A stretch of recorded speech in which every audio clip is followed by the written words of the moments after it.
Hello and welcome to Supposedly Fun. My name is Greg. I'm Joel. And this is Teddy, who, as you can tell, is very hot. We just went for a walk, and it's hot outside. Yeah. And he probably won't last here long because he's going to go lie down in the hall in front of the fan and be cool. Yep. That's where we all should be. It's where we all should be. We can't have a fan on in this room. Yeah, not while we video. While we film. Yeah. So we're going to be a little quick, and we are going to talk about the books that we read in the month of July. Yep. And a little bit about what we're carrying into August and what we might read in the month of August. And there's something a little special at the end from Joel. You're just going to have to wait and see. Yeah. So, all right. How was your July? You were on a roller coaster. My July was horrible. Yes. I had 6 books. 2 were good, but one of those was a reread. Yeah. I had some books I didn't like, but I also had some that I really liked. You had some good books. I did, yeah. So ultimately my month balanced out in the direction of good. Shall we get into it? I have 9 books. Well, then you go first. I have 6, and okay. I'm going to just tell you what they are and move on. And I'm just going to tell you, for the sake of time, I am not going to put thumbnails up because we're going to try to film this quickly because it's hot. And I'm going to try to get this posted quickly. So the first book I read was Every Step She Takes by Allison Cochran. We do not have a copy of this book because we both read advanced digital galleys of the book. Yep. You read it in June. I caught up to it in July. And we're also waiting for the paper book, so all of them are paper books and they look alike. I think that one will be a paperback when it's released. Yeah, okay, so awesome. we will be getting it and putting it with the other Allison Cochran books because she has not missed with us. She has not. I know. I think this one was a little bit less exciting for you. No, I liked it. It's hard to follow up Here We Come Again. Yeah, it really is, which was her previous book. But this one is just as fun. She writes really good books about people connecting and discovering who they are. And this is more of the same from that. In that regard, he's really hot, so I'm going to put him down. Okay. Say bye-bye to Teddy. He's going to go cool down. All right, so it's about 2 women, obviously, and it goes back and forth between them. And the premise is that one of the women, Sadie, had inherited her grandmother's antique store. And her grandmother died when she was in college, I think. And she hadn't planned on running the antique store, but to take care of her family because her mother suffers from anxiety, she basically had to leave college and take care of the antique store. She's never really been able to do anything for herself. And her sister, who she helped take care of, is now a travel influencer. And she had booked a tour for I should have looked this up. What is the name of the tour? It's the Camino. The Camino. It's a walk in Portugal. It's like a 200-mile walk. Yeah, it's an intense walk. Going from Portugal up through Spain. Yeah, it started as a pilgrimage because people would start in one area and they would walk to the end where there's a cathedral. And the bit of lore about it is that you discover something about yourself along the way. And Sadie has had very unsatisfactory relationships with men. She's now thinking she might be a lesbian. She gets on a plane and she's afraid of the plane. She's terrified, and she latches onto the person next to her and says, "I might be a lesbian." So it's like, okay. Yeah. And of course, the person she's sitting next to talks it out with her, calms her down, and then it turns out that woman is also on this walking tour, and she has her father has recently died. She found out that she's inheriting the wine fortune that he has. So they're both working through some stuff on this walk and maybe discovering some connections that they have as well. It's fun. It's sweet. I enjoyed the book because I think the walk would be phenomenal. Yeah. I would love to do this walk. Yes. I'm probably not prepared for it. Neither was Sadie. But I think it'd be a fun walk to really self-reflect, meet new people, and all the characters are crazy. Yes. In a good way. Yeah. Yeah. Oh, yeah. Fun characters all the way through. Yeah. Like one of them seems a little cranky. There's this one Italian guy who cannot stop moving and is really athletic. So they'll all be sitting at a table and he'll be standing next to the table doing burpees. So yeah, it was a fun book. Would you like to demonstrate a burpee for us? I don't know what it is. So that was my first book. Yeah. Do you want to go or? Yeah, I'll go. Okay. My first one is an anticipated read. It could have been in my Pride reads, but The Long Run by James Ecker. I was kind of excited about this. It's been on my list for a long time. It is a story about Sebastian, who goes by Bash. He is a very successful track star, has everything given to him. Is just a good guy. Everybody likes him. And he kind of befriends Sandro, who is called the Italian Yeti. He's in high school and he's big, he's Italian, he's a klutz, and just hairy, and hasn't grown into his hair yet. So me in high school. Yeah. And it was a very unusual friendship, but how they build their friendship and what they base everything on and go through the rest of school and going off to college. It was a sweet book. It was a male-on-male romance, and not too spicy, and it had some really fun points to it. Yeah. Yeah. That's good. Gay romance is fun. Love it. Yeah. My next one was Hope by Andrew Ridker. I did own a copy of this, but not anymore because I didn't like it. I think it fits into the genre of books that it's a complicated family story, but it veers into the ludicrous. And I think, I love a complicated family story, but the ludicrous part loses me, and I think that is something that this book has helped me learn about myself. Maybe it's part of why I struggled with the Netanyahus so much. Maybe it's why I struggled with Long Island Compromise, but it was not something that I really wanted to hold on to, so I held on to it long enough to do my book haul for the month. It'll be linked down below. I just didn't really feel like keeping it because it's a complicated, so the story is, it's a family of four, the mother, the father, and then two kids who are adults. One of them is about to go to college, or in college, and deciding what he wants to major in. And the other one has graduated from college and has a career, and they all make terrible decisions that make everybody's lives worse. And that's all you really need to know. So, and you'll see this book again next year when you do your unhaul. Yeah, when I do my book haul revisit. But I did read it, so that's the good news. Okay, yeah. But yeah. It's count. I did read it. All right, my next one was On the Plane to New York. I wanted something quick, easy, and mindless. And it was by A.J. Truman, who has a series of single dads, male-for-male romance. And this was 3 Nights with the Manny. And there's like 200 pages about a successful man who needs to hire a nanny to take care of his daughter while he goes on a business trip to do the deal of his life. So the nanny comes over, knocks on the door, and he opens up the door. Here's a guy in a leather biker jacket, ripped jeans, tatted up with ink, and not too bad to look at. I think he was so smoldering it could peel the paint off of a car. And so he goes, That seems painful. I know. Yeah. But look at this smolder here. Oh my God. But he's like, I don't think this is going to work out. No.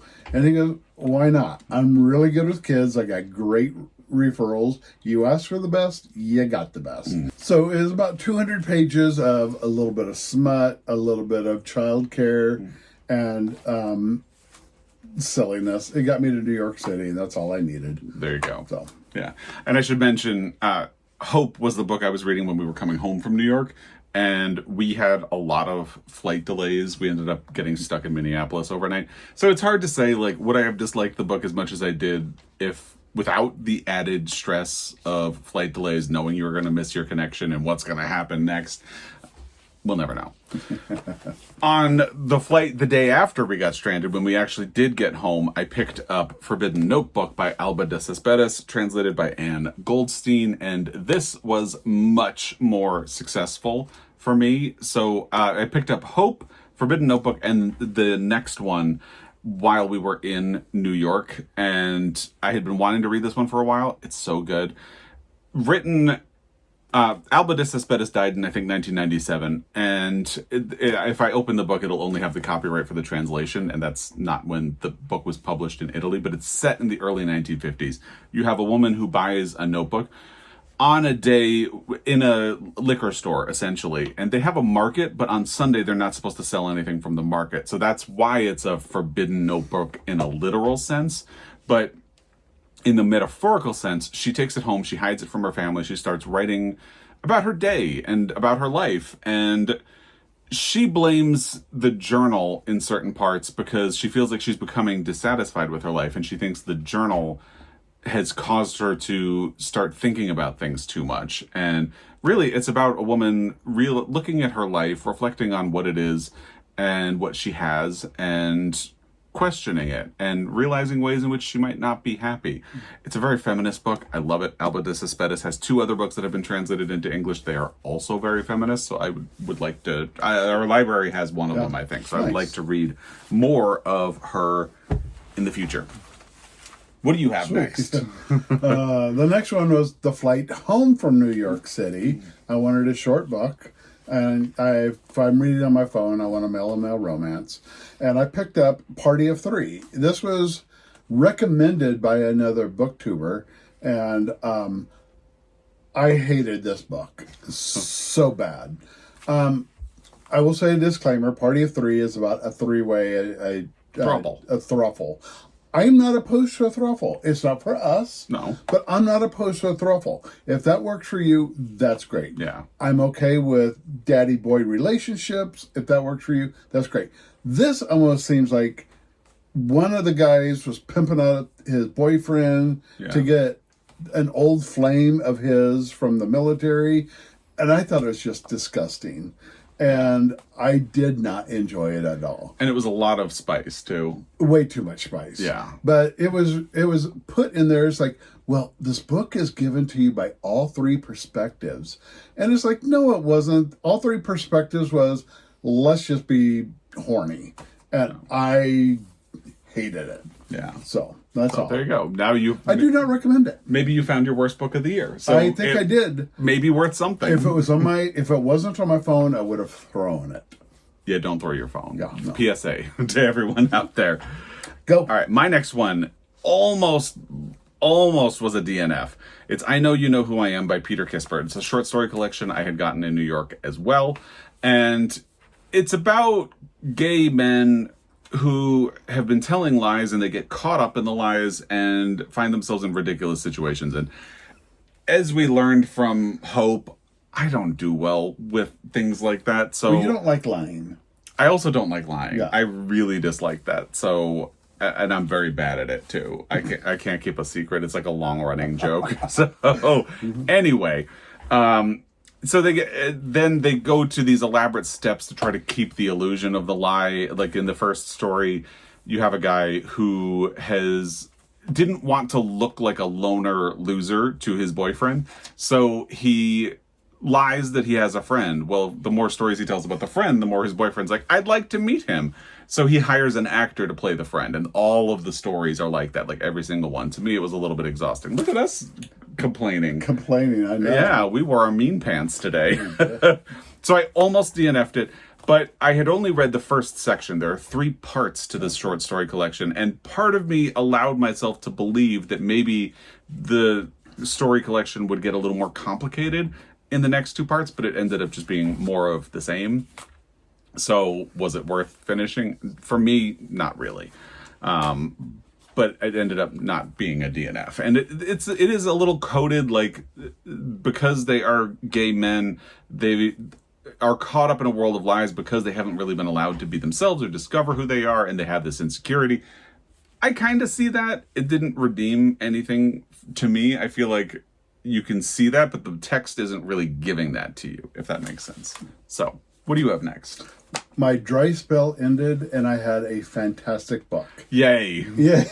The Museum of Ordinary People by Mike Gale. Yay. It was kind of addressed to us as part Matt Cain, who did Albert Entwistle. Love. Matt Love. Ryan Love.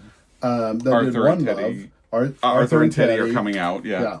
And I was so excited about it. Yeah. It was a really good book. It was a story about Jess, who her mother just died, and she has to get rid of everything. She's in a dead-end relationship with a jerk.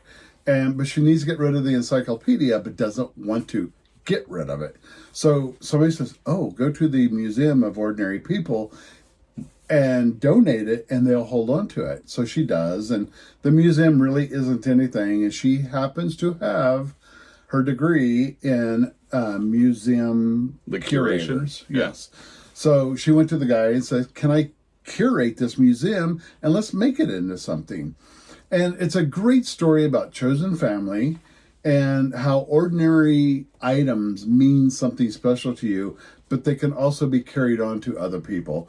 I just thought it was a really sweet, beautiful book. I can't wait to read it. I had been holding out for a different one called All the Lonely People. Yep. And I actually found a copy of All the Lonely People at our local used bookstore. So I had been thinking that I would read that one first, but maybe I want to read The Museum of Ordinary People. And now you want to read All the Lonely People, so I'm confused. I think somebody said All the Lonely People maybe has a better rating, but I loved it because you have all these characters, and it felt like a Frederick Bachman book to me. Just fun characters that really are meaningful, and what a fun read. So there you go. You finally had a good one. I did. Yeah. Well, I always have a good one. Oh, you. He's sweet today. All day, every day. Anyway, my next book was Gasians by Mike Corrado. This is a graphic novel about 4 Asian men who, they come from different parts of Asia, and all of them get sort of stereotyped, like people will assume that they're Japanese or Chinese. And you sort of have the framework where one of them has recently come out, moved to the city, so he can live out and discover life as a gay man, and he meets one of the men and is sort of inducted into their friend group. And it's about them and their experiences as gay men, and how people on like Grindr and things like that will say like, "No Asians, I don't date Asians," and they have to deal with that racist attitude. And the story itself, I did feel was just a little disjointed. It sort of feels like it's throwing scenarios at you more than it's following a linear plot. I didn't particularly mind that because I thought it was really impactful and had a really good handle on these characters. So I'm glad I read it. Mike Corrado is mostly known as the author of Flamer, which is a young adult graphic novel that is one of the most frequently banned books, or has been recently, and I had read that one as well. So that was my next one. Fun. Yeah.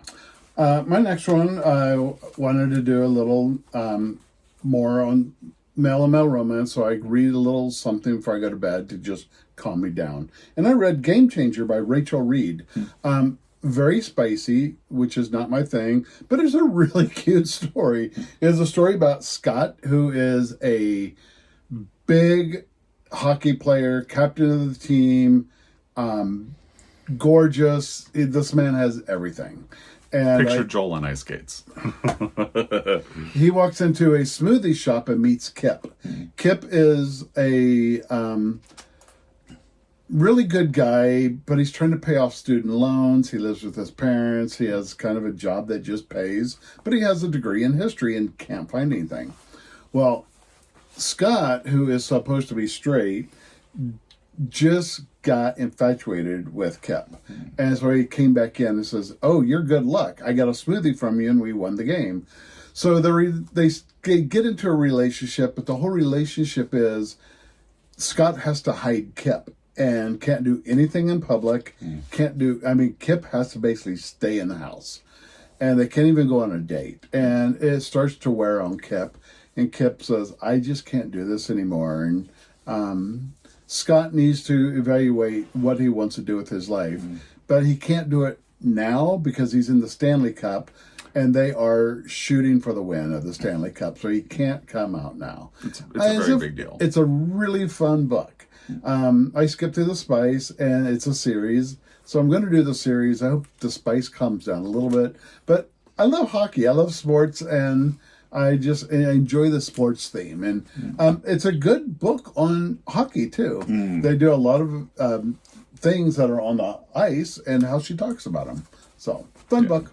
Yeah, there you go.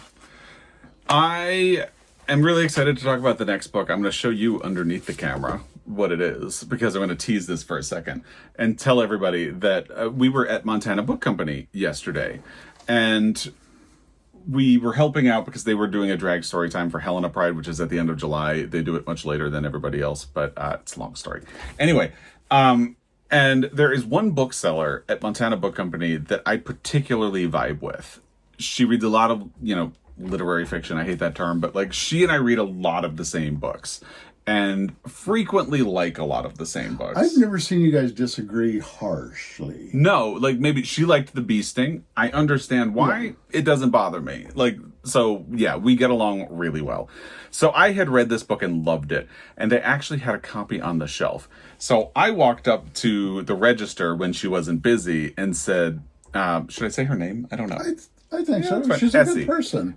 Essie. If you're ever in Montana Book Company, she has very similar reading tastes to me. So I went up to Essie. I just read this book. I loved it. And she pointed at it and said, I love that book. She did. I think she's the reason it was on the shelf there. Yeah. So she had also read one of Meg Howry's other books and also liked that one. So that really reaffirmed that I need to go back and read more Meg Howry. So I was just over the moon that not only had she read it, she loved it. So I loved this book. In case you can't tell, it's They're Going to Love You by Meg Howry. I saw this on the staff recommendations at the Strand, and I had never heard of it before. So I read the description, and I was already sold on the book after reading the description. I cannot remember the employee who had done it, but it was at the Strand on the Upper West Side. If you go there now, maybe it will still be up there. And then I read the back of the book and was like, I am so in. But it was like the last day of our trip. We were going on that long journey home the next day where we got stuck in Minneapolis. And I'd already gotten a bunch of books. So I convinced myself, maybe don't, I don't know. So I brought up my phone. The library in Montana has an app. So I checked, and the library had a copy of it. So I just put it on hold because I knew by the time we get home, the hold would be ready. I read it and I loved it so much, we ordered a copy because I love it and want to support it, and I want to help more people discover Meg Howry. So this follows Carlisle Martin, who her mother was a dancer in a ballet company, a very famous ballet company, but her mother was only ever in the backup, like the chorus of the dancing. And then she married a man who was doing the actual work of a theater company, a ballet company, and wasn't really getting the credit because it was somebody else's name. And then they have their daughter, and then he tells her that he thinks he's falling in love with another man, and she divorces him, takes the daughter, and leaves. So for the first years of her life, Carla didn't even know her father. And then her mother sort of relents, takes her to New York, and introduces her to her father and the man that her father had fallen in love with, who is now his partner. And Carlisle becomes obsessed. She wants their life to be her life, essentially. It's not like an All About Eve thing. It's more that she sort of sees, this is what I want. And in her father's partner, she sort of meets someone. She's obsessed with him, but not in a gross way. She's obsessed with him because she thinks he's the type of person that she wants to be when she grows up. But as she gets older, there is a rift. She gets into an argument with her father that causes her to storm out, and her father tells her never come back. And that was 19 years in the past. So we are sort of centered in the present when Carlisle gets a phone call from James, the partner, telling her that her father has a heart condition. It's really not in a good place. He has not long to live at all. And she's processing this information. And as she prepares to go back, procrastinates about going back. And then on the journey back, she thinks about all of the things that they have been through and the things her parents have been through, what their lives have been like. And it's just a really beautiful story. It's a great story about art and ballet and pursuing art as a career. And it's a great family story. It's a great New York story, even though for long stretches of the book, Carlisle isn't in New York. It doesn't live in New York. I just absolutely loved this book. It's very similar to my experience reading The Imagined Life by Andrew Porter, which I had not heard of Andrew Porter before I read that book, and I loved it so much that I got another one of his books. And I want to read everything Meg Howry has published at this point, because this is an astonishing book. I love it. And I'm so glad that I had this copy that can go on the shelf now. So one of my favorites of the year, for sure. And actually, Forbidden Notebook was one of my favorites as well. So, Nice. what do you have? I left the ice on the skating rink and went to the ice of the Antarctica. And I reread Endurance by Alfred Lansing. As you all, if you all follow and you do, you know this is like my all-time favorite book. Yes. And it's been a couple of years since I read it, but I've read a lot of other things that really paraphrase this book. But I got the audio, and I was going on a road trip. It was like, I'm going to do this book again. Read it and loved it. And actually, when we were in Montana Book Company, a lady was talking to me about a book, and I go, about outdoor adventures and everything. I go, have you read Endurance? She goes, no. I go, it's about... Didn't she say, no, what is it? Yeah, no, what is it? I go, well, it's about Ernest Shackleton on a Arctic adventure, and they get trapped in a ice flow, and the boat sinks, and they have to abandon the boat. She goes, oh, is that the one where they die? I go, no, it's the one where nobody dies. Yeah. And she goes, really? And it's not a spoiler, you know that. It's history, over 100 years old. Yeah. It's 110 years this October. Oh, wow. Yeah. So there you go. And so she was fascinated. We talked about it a little bit.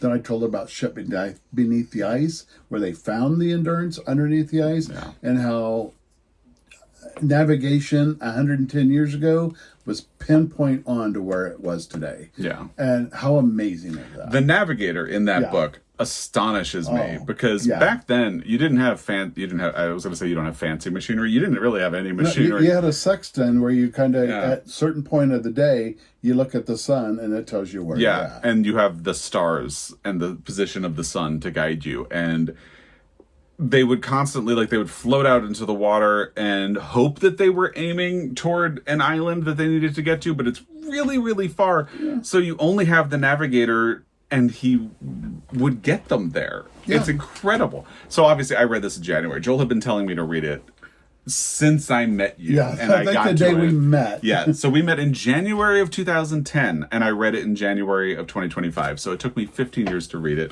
What a great book. You don't procrastinate at all. No, me? Never. Never. So glad you did. I'm glad I did too. So I have good books ideas sometimes. Yeah, you do. You absolutely do. All right, let's knock the rest out of the park here. All right, did you have any more, or is it just I'm me done. for a while? Okay, so I have three more.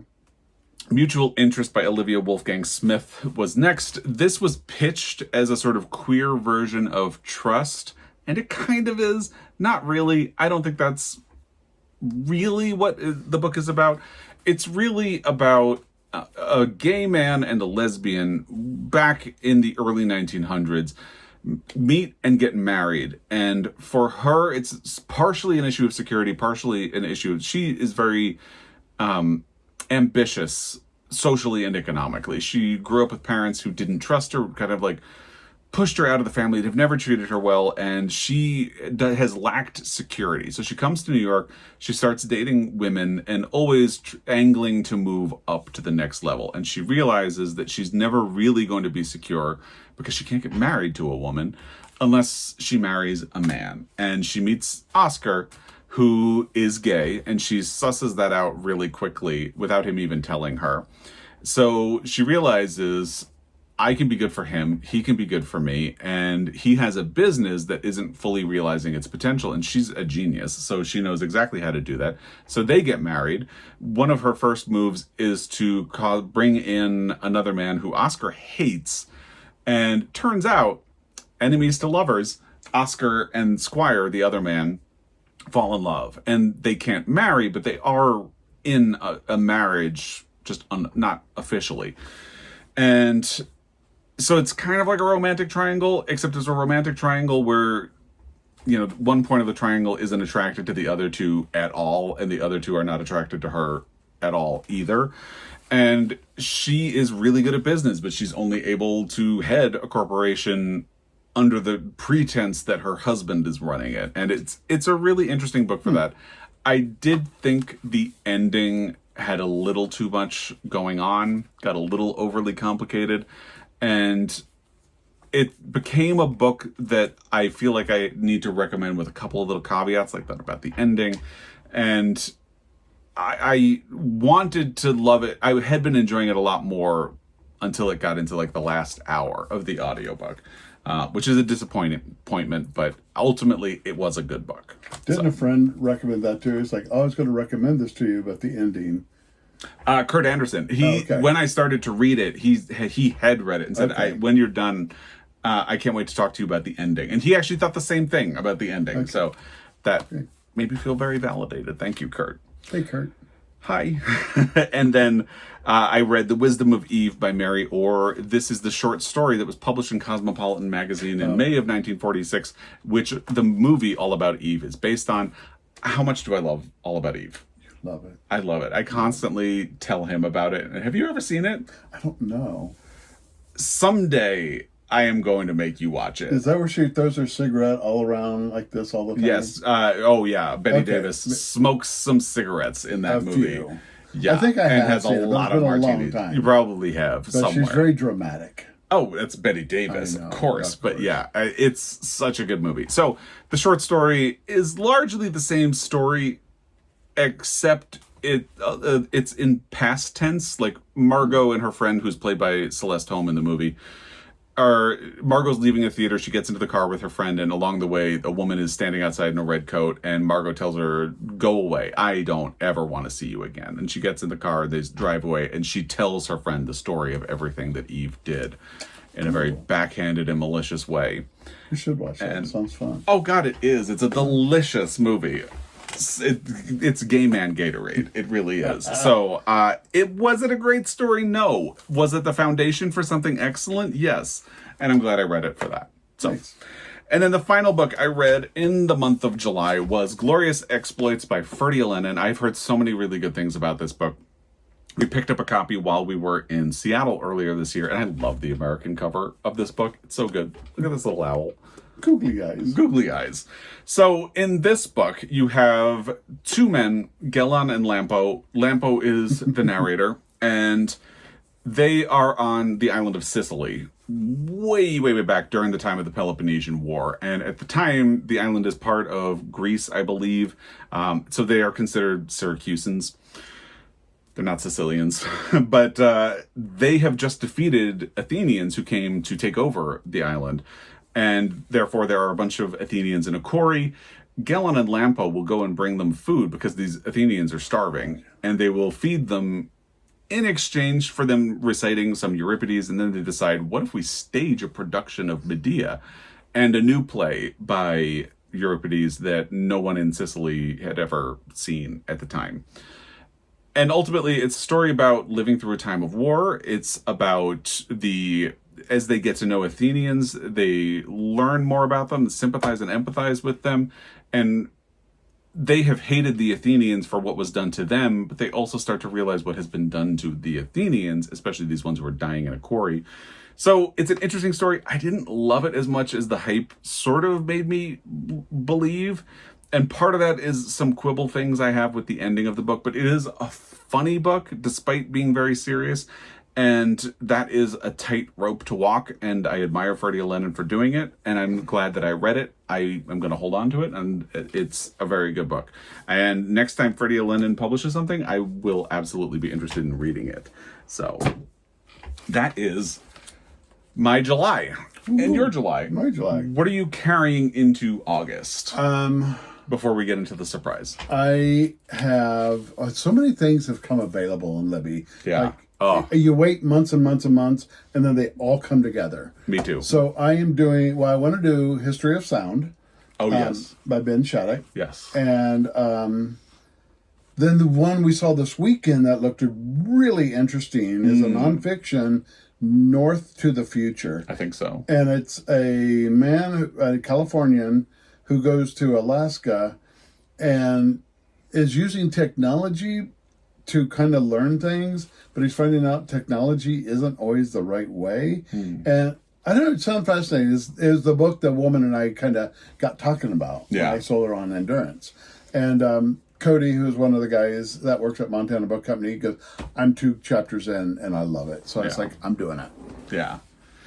So for me, the book I'm carrying into August is Housemates by Emma Copley Eisenberg. I got a copy of this almost a year ago, I think, because I think it was in August. You had to spend a weekend somewhere else for work. So Teddy and I, it was mercilessly hot.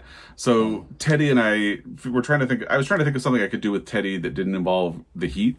So we drove to Helena, went to Montana Book Company, I got this book, and then we immediately turned around and came home. And he was tired by the end. So there you go. Housemates is a story of Bernie and Leah. There are a lot of things I appreciate about this book. I've been cramming a lot of it in because I'm about to lose access to my Libby hold, and there are holds on the book, so I can't renew it. And there are flaws. This is a debut novel, and some of that is coming into play the further into the book I get. But I'm really glad I'm reading it. And it is a fascinating story about these two women. They go on a road trip to, Leah wants to write about the real America in Pennsylvania. And, oh God, I'm forgetting the name of the other one. Bernie. I can't believe I forgot that. Bernie is a photographer that takes photos, and it's narrated by somebody who knows them. And that's one of the things that is an interesting concept, but as I'm getting further into the book, the flaws and the debut nature of it is showing. But I am really enjoying it, and it's a fascinating book to think about. So, any plans for August before we get to the surprise? I don't think so. I'm overwhelmed because I've been having the same thing. I have 2 library holds that I haven't gotten to yet, and I was able to extend them until the end of August. I have a Libby hold that just became available that's squelched the plans I had to read. I was going to read something you had read, and I don't even remember what right now. Oh, gosh. We'll think of it. Yeah. So Midnight Library. Well, Midnight Library is what became available and pushed something else out of the way. Okay. So, yeah, I have a lot of things I need to catch up on. I want to get back to Gilead by Marilyn Robinson. Yeah. So I have a lot to figure out. Let's get to the surprise.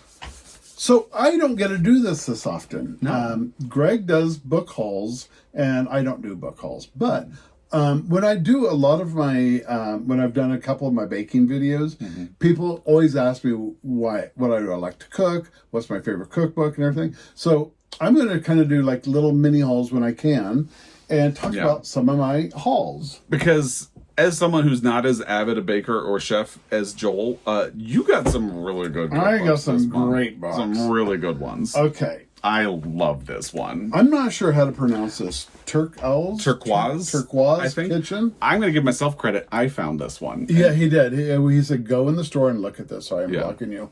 It's okay. This cover is stunning. Yeah, and it's textured. It's almost like a denim-y.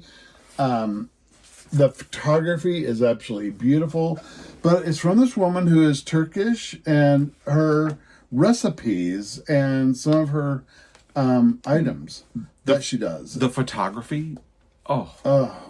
Absolutely. Okay, this is one I have to make for Greg. Yes, I insist. Greg loves an egg, and so it's kind of a bread boat with a mixture of cheeses and an egg. Yeah, I'm all over it. Yeah, we're going to do that. So, obviously, we have some plans here. Yeah, we do. You'll see that in all of them. You're going to see it in all of them because this is my fall baking plan. Yeah. So, Turquoise Kitchen is an absolutely gorgeous book. Yeah. Just real quickly, some of the other things that I have bookmarked in here that I want to do. A basting cake, which is a German cake. We had a basting cake, but it was from a box mix, and it was really good. Yeah. So can't wait to do. So we're going to do that from scratch. There's like some really great fish taco ideas in here, which I really want to do more on a healthier side. There's some great empanadas. And just this gorgeous, I mean, it just feels good. Yeah, it does. Gorgeous book. I was just saying, do you want to hand me and I'll just make a pile in my lap? All right.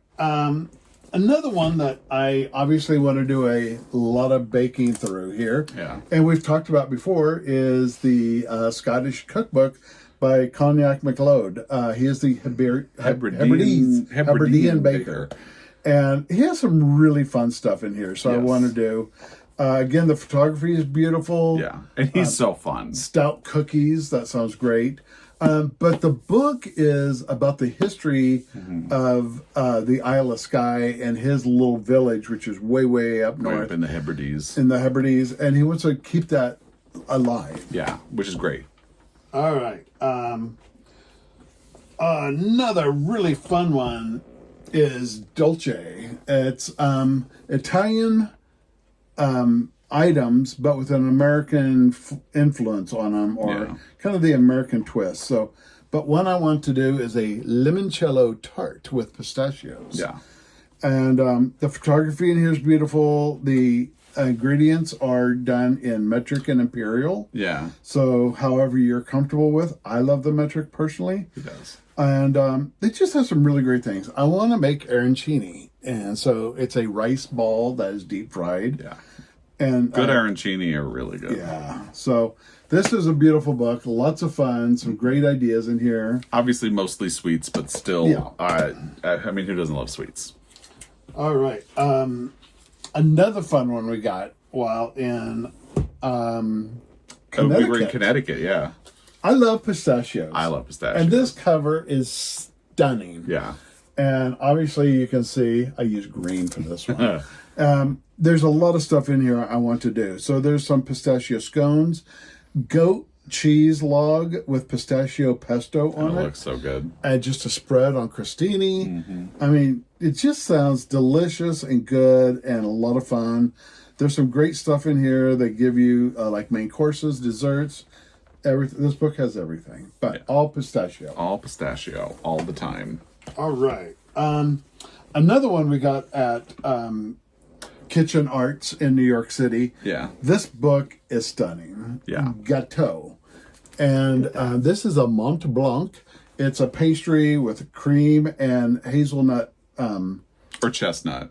Chestnut, or I think he does hazelnut. He does hazelnut, but traditionally it's chestnut. Mousse on top. It's a beautiful book, and I think one thing I really want to do on this one is this Parisian flan. Look at the sharp edges on that tart. And it's just as beautiful custard, and then it's kind of a caramelized sugar on top to be like a creme brulee. And it's just, there's a lot of fun stuff in here. There's a lemon king cake I want to do. It's kind of a lemon frangipane.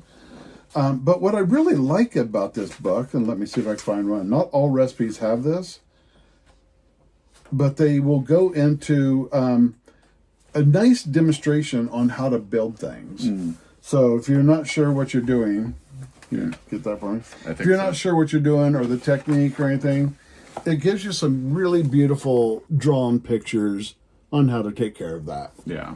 And another beautifully put together step by step, beautiful book.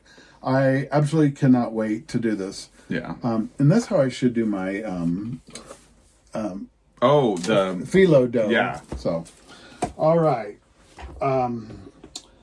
Another one we got. So in New York City, Van Leeuwen's is an ice cream company that is phenomenal. Really good. We went there when we landed in New York. We went right there. Yeah. And we got a lemon and blueberry ice cream. Yes. It was so good. But I can't, my stomach can't process cow milk. So they do a lot of dairy-free items.